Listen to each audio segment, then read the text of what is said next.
Honourable members, please be seated. Shannon, I took my seat that time.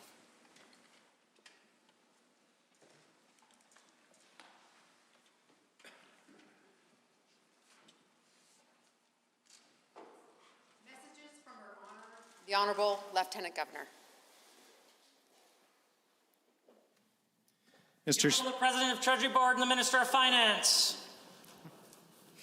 Mr. Speaker, I've received certain messages from Her Honor, the Honourable the Lieutenant Governor, which I now transmit to you. All right. Sir.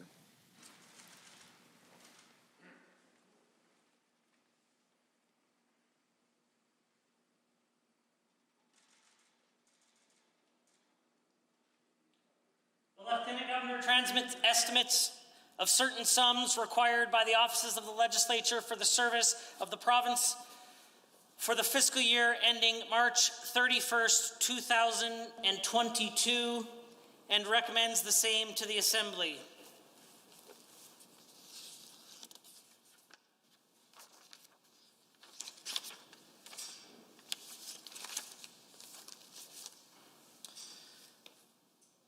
The Lieutenant Governor transmits estimates of certain sums required by the government for the service of the province for the fiscal year ending March 31st, 2022, and recommends the same to the Assembly.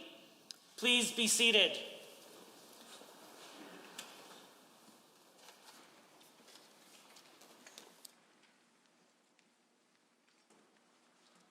The Honourable the Minister of Finance and the President of Treasury Board. Mr. Speaker, I wish to table the 2021-22 Offices of the Legislative Assembly estimates and the 21-22 government estimates.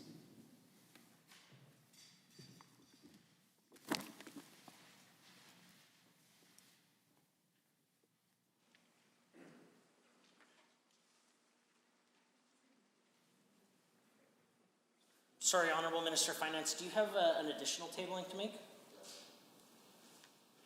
Proceed. In addition, Mr. Speaker, I also wish to table the 21-24 Government of Alberta Strategic Plan and the Budget 2021 Ministry Business Plans.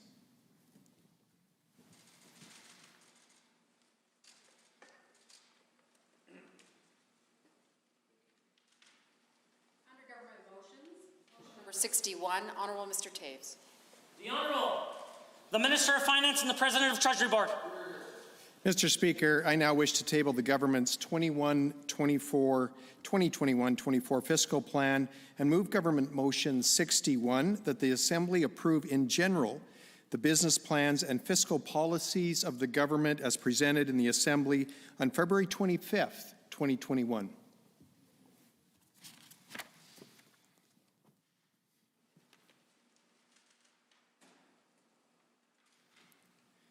Mr. Speaker, I rise today to present Budget 2021 to this House. It's a budget that is focused on what matters most today, on health care and jobs. Today marks the first in a series of one-year anniversaries for Alberta that are unlike any other in this province's history. Today, and in the weeks and months to come, we will pass the one-year mark of unprecedented events that have shaken our province, our country, and the world, and continue to test our collective resolve. A year ago, on the day I presented Budget 2020, a dispute amongst OPEC plus countries tore the bottom out of energy prices. At the same time, the government of Alberta was already closely monitoring an emerging epidemic originating out of Wuhan, China. Through the first months of 2020 and into March, this government began planning for the onset of what was ultimately declared a pandemic by the World Health Organization. As a cabinet, we considered the different strategies from containment to mitigation, and we reflected on the information and advice of Dr. Dina Hinshaw, our Chief Medical Officer of Health. Mr. Speaker, the scale of the required response to the pandemic was unpredictable. What was immediately evident to the Premier and to all of Cabinet, however, was the need to prioritize the protection of lives and livelihoods of Albertans during this period of great uncertainty. These twin priorities of our pandemic response would overtake all other plans and aspirations we as a government may have had for our province for the foreseeable future. And it heightened our focus on our third priority, fiscal accountability. By ensuring adequate funding support to meet the challenges of the pandemic, while laying the groundwork for Alberta's economic recovery when we emerge from this global human health crisis. COVID-19 has challenged healthcare systems around the world, including ours. This government recognizes that protecting the capacity and function of our healthcare system is essential if it is to be available to deal with COVID-19 and all other health issues that require attention. I want to thank the Minister of Health and his officials and everyone working in the healthcare sector. To our nurses, doctors, long-term care workers, comfort workers, contact tracers, and support staff, your efforts are appreciated. You deserve our thanks and that of all of Albertans. Hear, hear. It became clear to this government early on that the disease would not be controlled until we'd achieved widespread vaccinations and immunity. In the meantime, we've continued to achieve our goal of bending the curve in the infection rate to ensure that our hospitals are not overwhelmed. Our government has adopted an approach that strikes a balance between the actions necessary to limit the spread of the disease and the need to keep our economy functioning. But, Mr. Speaker, there can be no mistake that the direct and indirect impacts of the pandemic have been profoundly difficult. Some have lost their lives or that of a loved one. More have lost their livelihoods, and many have lost their hope. Throughout the pandemic, there's been a vigorous debate about how best to manage this catastrophe. Some have perceived this as a binary choice, to either keep the economy open or save lives. From the beginning, this government chose to trust that our fellow citizens would do the right thing in following public health advice and orders, and the vast majority have. Mr. Speaker, we chose to respect our fellow citizens, the everyday Albertans who work hard and make significant contributions to the economy of this province and that of the country. They pay for our healthcare system and our system of social supports, and they help maintain the social fabric of our province. Mr. Speaker, trusting and respecting our fellow citizens has been the basis for our balanced approach to managing the pandemic. When economies around the globe fell like dominoes last March, this government set out transparent benchmarks for managing the pandemic. Principally, we focused on the key metric of hospital capacity. In March, we implemented public health restrictions that effectively bent the curve, even while we kept much of our economy open. Indeed, roughly 85% of Alberta businesses were permitted to remain open in the spring of 2020, representing 96% of our economy by GDP. When we returned to a public health emergency last November and then implemented further public health restrictions 2 weeks later in December, we did so with the knowledge and lessons learned in the first wave. Those were incredibly difficult decisions that nobody at our cabinet table ever wanted to make. But we did so to protect the healthcare system and prevent it from being overrun.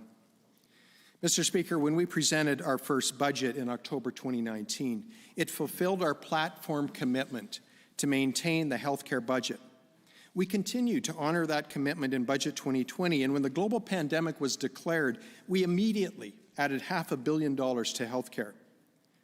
Since March 2020, in addition to the highest per capita spending on healthcare compared to other large provinces, we've spent what was necessary to fight COVID-19. With Budget 2021, we continue that fight. While the ongoing vaccination effort provides hope that victory is within reach, we know that we have several hard months still ahead. So, Mr. Speaker, while we're unable to predict with precision the duration and cost of fighting the pandemic in the upcoming year, Budget 2021 includes a COVID-19 contingency provision of $1.25 billion for the next fiscal year. These are emergency funds that supplement the existing and considerable base budget of the Ministry of Health, bringing our total expected spending on healthcare for Albertans to $23 billion. Mr. Speaker, it's become clear that even after we beat the pandemic, there will be a residual need for extra resources in healthcare. In spite of the best efforts by health, the pandemic will leave a longer list of Albertans waiting for necessary surgeries and procedures. To fund this and other post-pandemic pressures, Budget 2021 provides over $900 million in increased base funding for health for the duration of the fiscal plan. Before the onset of the pandemic, the Ministry of Health was well underway with a review of Alberta Health Services. The minister publicly released the results of that review, but its implementation has been on hold while we focused on managing COVID-19. In the coming months, as we beat back COVID and return to our normal lives, work to improve our healthcare system will resume. We will not have the luxury of avoiding the pre-pandemic fact that per capita healthcare spending in Alberta is well above the national average. We will continue implementing the AHS recommendations to ensure our system is patient-centric and efficient, with costs more on par with those of other provinces. Mr. Speaker, we recognize that COVID-19 has proven to be exceptionally difficult for those on the margins of our society. This government will continue to consider the unique needs of high-risk and vulnerable people in our COVID response. Budget 2021 continues support for these Albertans today and throughout the pandemic. Mr. Speaker, to date in this pandemic, we've provided almost $5.9 billion in financial relief and supports to businesses in Alberta. That includes a grant program for small businesses directly affected by public health measures, which is providing over $700 million in needed support that is keeping businesses open and helping them survive. Mr. Speaker, we were among the first jurisdictions to respond to the economic consequences of the pandemic with immediate measures to free up cash for employers. We deferred corporate income taxes to provide Alberta businesses with access to $1.5 billion to pay their employees their rent and continue operating. We deferred WCB premiums for all private sector employers and committed to covering half of the 2020 premiums for small and medium-sized businesses. Utility payments were deferred. The education property tax was frozen and deferred. We abated tourism levy payments and Alberta energy regulator fees. And this was all within days of the first measures of our province. Throughout the pandemic, I've had nothing but admiration for Alberta businesses that quickly adapted to our new reality. Those efforts, along with the actions of government, help protect us from the worst possible economic outcomes. They've contributed to the strong foundations from which we've been able to build a comprehensive approach to recovery. Mr. Speaker, as the Minister of Finance and President of Treasury Board, I consider responsible fiscal management my core priority. And as the Minister, with this fundamental responsibility, I want to share a critically important fiscal reality. Economic recovery and growth will be essential to get this province to fiscal balance. That priority has acted as a beacon while we've navigated this crisis. That is why we accelerated the full implementation of our job creation tax cut as part of our recovery plan. That is why we've kept a laser focus on regulatory modernization and red tape reduction, efforts that earned Alberta an A grade from the Canadian Federation of Independent Business this year, thanks to the good work of our Minister of Red Tape Reduction. And Mr. Speaker, this is great progress, considering the members opposite left this province with an F at the end of their term. With our preferred business tax rates, vastly improved regulatory environment, low cost of living, and world-class affordable commercial space, we've created an incredible value proposition. In fact, Mr. Speaker, you could say we've created a special economic zone, and it's called Alberta. Hear, hear. As part of the recovery plan, we added $1.4 billion in 2020 to our capital plan for construction projects to position the province for future economic growth and to provide immediate opportunities for unemployed Albertans. Core infrastructure and projects that would improve our competitiveness and productivity were prioritized. Projects included core capital maintenance and new necessary infrastructure, improving transportation corridors, healthcare and education facilities, and utilities upgrades. Mr. Speaker, our capital stimulus in 2020 has already created thousands of jobs and is laying the foundation for future economic growth. The 2021 capital plan furthers our government's commitment to recovery with 41 new projects and ongoing support to stimulus funding outlined in the recovery plan, with a $1.7 billion increase from the previous budget and a 3-year total capital spend of $20.7 billion. This will create opportunities for private sector participation and support more than 50,000 direct and 40,000 indirect jobs through to 2024. The 2021 capital plan will build roads and bridges, overpasses, water projects, gas lines, schools, hospitals, long-term care homes for seniors, addiction treatment centers, tourism infrastructure, and agriculture and natural resources projects that will help develop and protect Alberta's distinctive resources and support environmental sustainability. Mr. Speaker, we are aggressively pursuing every area where Alberta has a competitive advantage in private sector investment and job growth. I want to reflect for a moment on why Alberta businesses, regardless of their size, are so vitally important. Mr. Speaker, Alberta businesses do more than employ Albertans. They provide meaningful work and fair pay to citizens across the province. We know from research that working is vital for good health.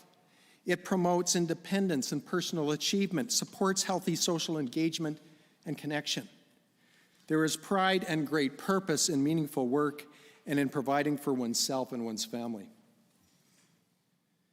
When I released Budget 2020 a year ago, it included a new Alberta jobs plan that identified key areas for growth in the Alberta economy. We did not know then what we know now, that the jobs plan would constitute another fundamental element of our recovery plan. Mr. Speaker, around me today are colleagues who've worked tirelessly on developing sector-specific plans that will grow and diversify Alberta's economy. Budget 2021 will provide funding for these sector strategies to ensure Albertans have a competitive edge as economies reopen, growth restarts, and opportunities reappear. In the coming weeks, the details of each of these strategies will be provided to Albertans and will be focused over the coming months and years on implementation, adaptation, and progress on those plans. Many people talk about economic diversification, but they are often not precise about what they mean or what they believe it will achieve. Some suggest diversifying the economy requires a transition from our traditional sectors such as energy. Let me be clear, Mr. Speaker, that is not this government's position. Oil and gas are still among the most productive and highest paid industries in the nation. The sector's commitment to continuous improvement has created today's high-tech, highly productive and efficient industry. Mr. Speaker, the average greenhouse gas emissions intensity of an oil sands barrel declined 22% over the past decade. Moreover, leading producers are on track for further reductions of 16 to 23% over the coming decade. Wealth from Alberta's oil and gas sector has been a key factor in the continuous improvement of the standard of living of all Canadians, and it has provided a foundation for economic diversification in Alberta, spurring technological innovation, providing wealth for further investment, consumer spending, and benevolence. Mr. Speaker, I want to be clear. Economic diversification is a key component in economic recovery and a key priority for this government, and it includes a strong and innovative energy sector. Mr. Speaker, I've said it before, and it bears repeating today. A robust economy and real wealth creation is built on the effort, investment, and ambition of its citizens and businesses, and government's role is to provide a business environment that encourages that entrepreneurial spirit of its people. Not in our lifetimes have business investment and private sector growth been more important, Mr. Speaker. So our government will continue to create the most competitive business environment in the country, and for that we will make no apology. Now, Mr. Speaker, let's also be clear about the challenge we face as a province and as a nation. Even before COVID, Canada experienced investment decline almost $165 billion since 2014. Mr. Speaker, the biggest obstacle to recovery may be our own national government. which has layered on regulatory requirements, created investment uncertainty, chased away the investment that maintains family-supporting jobs, and is now increasing the costs of our most vital national economic drivers. The federal government's 240% increase in the carbon tax will disproportionately hit key Alberta sectors, including agriculture, in ways that we've not yet fully calculated. We do know that trade-exposed sectors in Canada may be particularly vulnerable. And moving the carbon tax to $170 per tonne cannot be seen in isolation. Mr. Speaker, if we're going to ensure prosperity for future generations of Albertans and Canadians, we must reverse the trend of investment decline, and we must have unity of purpose in positioning the nation for economic recovery. So far, achieving unity of purpose has been elusive. That has been reflected in the federal government's unilateral approach to fiscal stabilization. As members know, changes to the program were announced as part of the most recent federal fiscal update, changes that fall far short of fairness. Mr. Speaker, Alberta has contributed hundreds of billions of dollars to the Federation in recent decades, and we cannot continue to see the same federal government arrogance and unilateralism as it develops plans to spend billions of dollars on economic recovery. Mr. Speaker, a strong Canada needs a strong Alberta.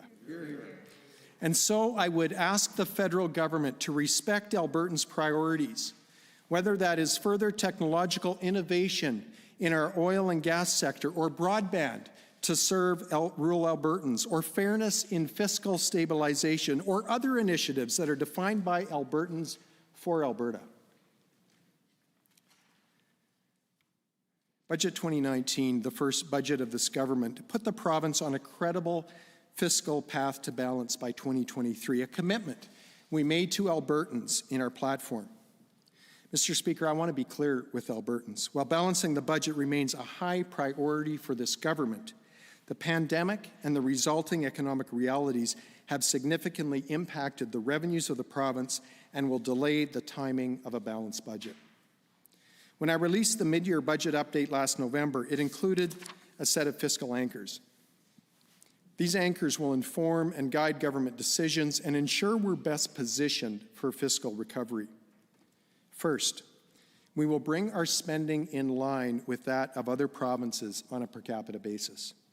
In its report, the McKinnon panel told us that for years, Alberta has spent more per capita than comparable provinces without achieving better outcomes.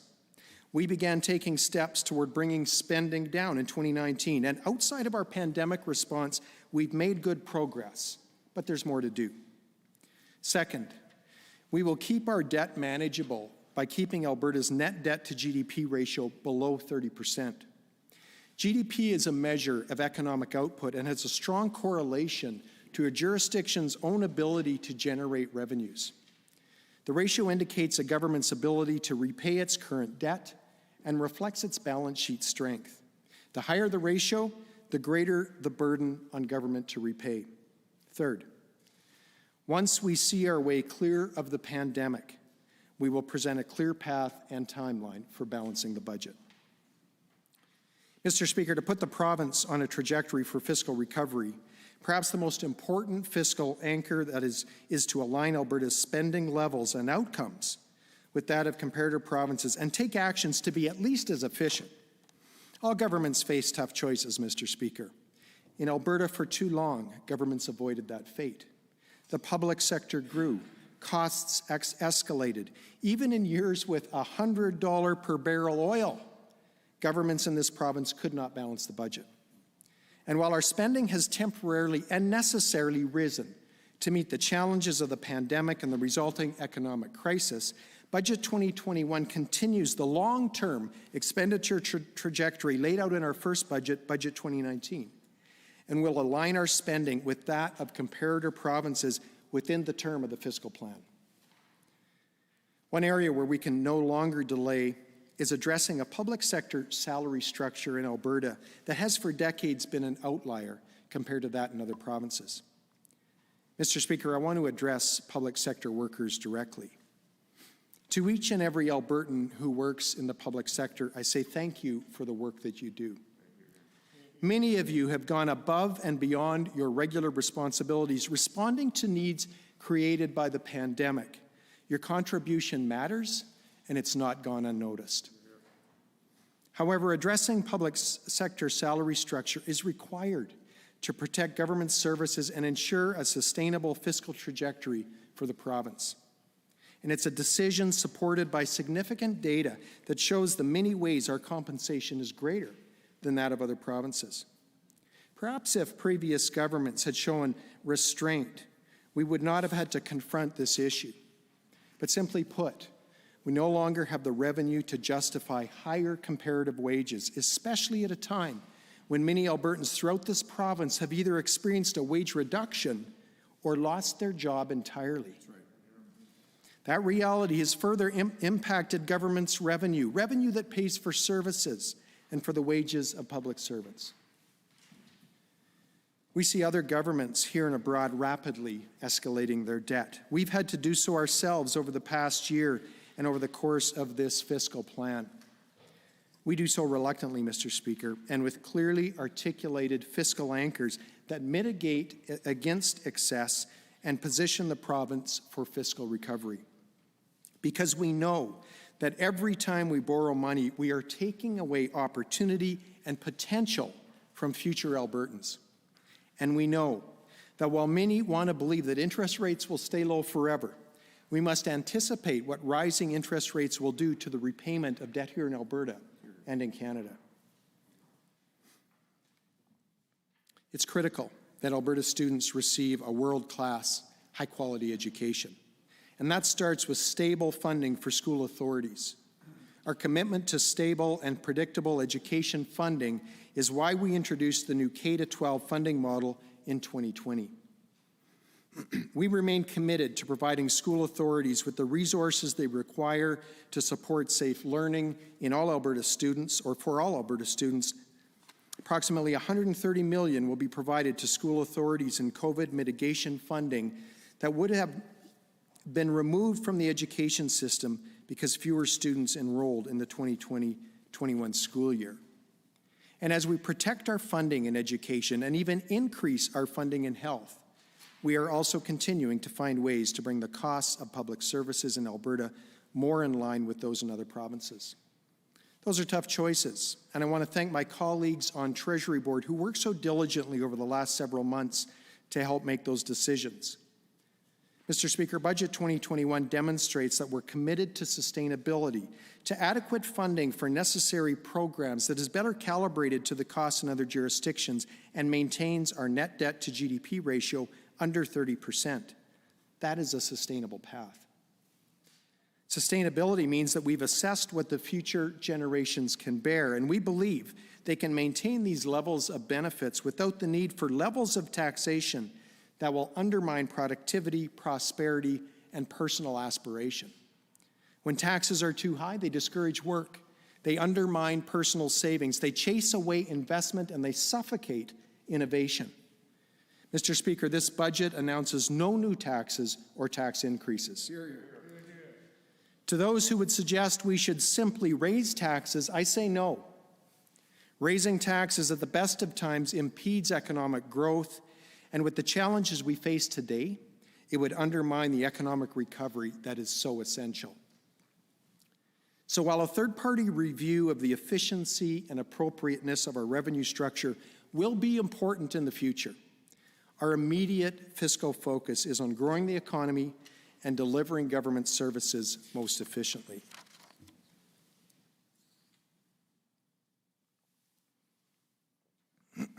Mr. Speaker, I sometimes think about what might have been.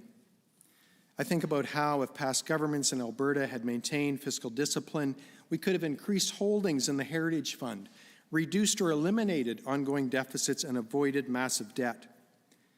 We cannot change the past, but Mr. Speaker, I'm committed to learning from it. I ask all Albertans to reflect on this. If we know that past excesses were ill-conceived and have left us depleted, then let's apply that wisdom to our decisions today. Together, we will make better choices that consider the fortunes of future Albertans. When you look at the totality of the budget I'm presenting today, Mr. Speaker, everything we are doing is to support that goal. Supplementing the budget of the Ministry of Health to ensure continued effective pandemic response and to shrink surgical wait lists, which have grown. Protecting education funding and enhancing financial literacy in classrooms. Keeping government costs in check so we can keep the tax burden on Albertans low and not impede economic recovery. Ensuring that we have the most competitive business environment to position the province for investment attraction and sustainable economic diversification. Supporting strategic sectors, positioning the economy for diversification and growth.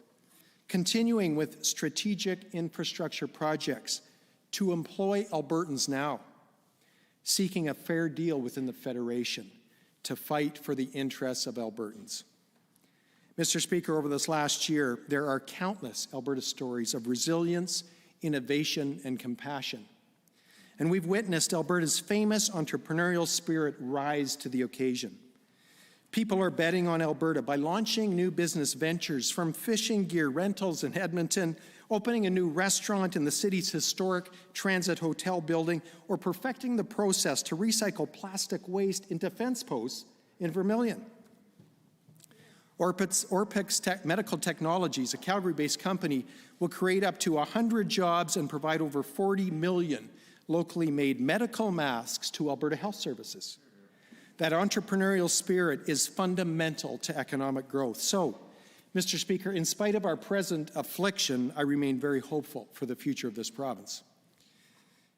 As Alberta's government, we have worked hard to create an environment for growth, and we are seeing those efforts bear fruit. Alberta has favorable demographics, including the youngest population among provinces, and population growth is expected to remain above the national average after 2021. In just the first 3 quarters of 2020, Alberta has attracted a record $304 million in venture capital investment. That's higher than the previous full-year record, and 2021 looks even better. Tech companies like mCloud Technologies are moving their headquarters to Alberta and plan to hire many more Albertans. Cement quintupled its workforce to 250 employees in the last year and plans to double that this year. Neo Financial plans to undertake significant hiring this year with 70 positions currently open. Jobber plans to hire 200 more people. There are many more examples. Big Rock Brewery, Inc. announced an $8.8 million capital plan focused on strategic IT investments that will position Western Canada's largest independent brewer for sustainable growth. So, Mr. Speaker, there are also numerous positive economic indicators in Alberta's foundational industries. Solid activity in the North American housing market continues to bode well for lumber prices and exports of forestry products. Crop exports are forecast to remain strong again this year, following a blockbuster production year in 2020. The livestock sector is poised to benefit from improving market prices and food service demand, and a growing global population will continue to drive growth in agri-food exports. In Alberta, energy investments in oil and gas and renewables are forecast to increase, and projects are set to begin or resume construction this year, including Green Gate's $500 million solar power project and BHE Canada's $200 million Rattlesnake Ridge wind project. Mr. Speaker, while President Biden's cancellation of the Keystone XL permit was incredibly disappointing, there remains a bright future for the oil and gas industry in the province. With critical pipeline construction moving forward on Enbridge Line 3, Trans Mountain expansion, and Coastal GasLink, we're getting closer to fixing the egress issue that has held back industry investment for years. TC Energy's Nova Gas transmission line and Pembina's Peace pipeline expansion are both set to go ahead in 2021. This will further debottleneck the system and will result in increased industry investment and job opportunities for Albertans. This government, along with Canada's Infrastructure Bank and 8 irrigation districts, have partnered on a historical $815 million investment in irrigation infrastructure to support economic recovery in Alberta. The investment is expected to lead to the expansion of over 200,000 irrigated acres. These events will propel real manufacturing exports to grow by 4% this year and 3.5% over the medium term. Mr. Speaker, the resilient and generous nature of Albertans is part of the very fabric of our province. And it's no surprise then in these unusual and challenging times that those very traits were so evident in communities from one end of Alberta to the other.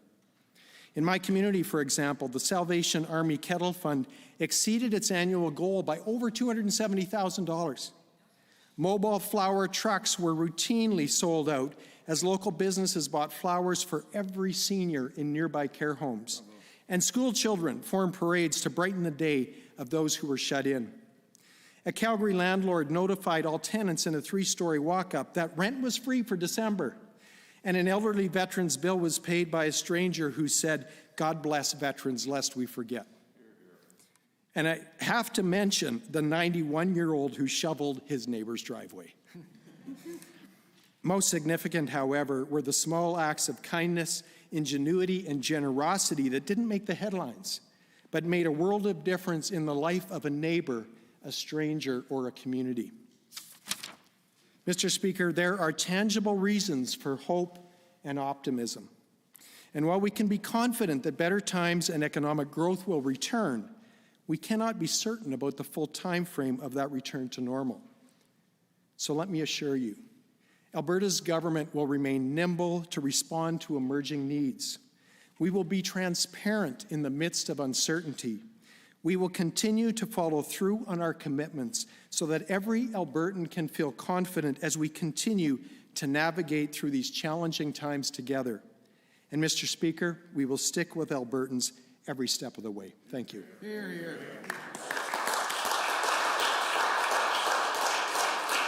The Honourable, the Official Opposition House Leader. Mr. Speaker, I move that we adjourn debate. Honourable members, having heard the question as proposed by the Honourable, the Official Opposition House Leader, all those in favour, please say aye. Aye. Any opposed, please say no. In my opinion, the ayes have it. The Government House Leader. Well, thank you, Mr. Speaker. I move that we adjourn the Assembly until Monday, March 8th at 1:30 p.m. Honourable members, having heard the motion as proposed by the Government House Leader to adjourn until Monday, March 8th at 1:30, please say aye. Aye. Any opposed, please say no. In my opinion, the ayes have it. The House stands adjourned until Monday, March 8th at 1:30 p.m.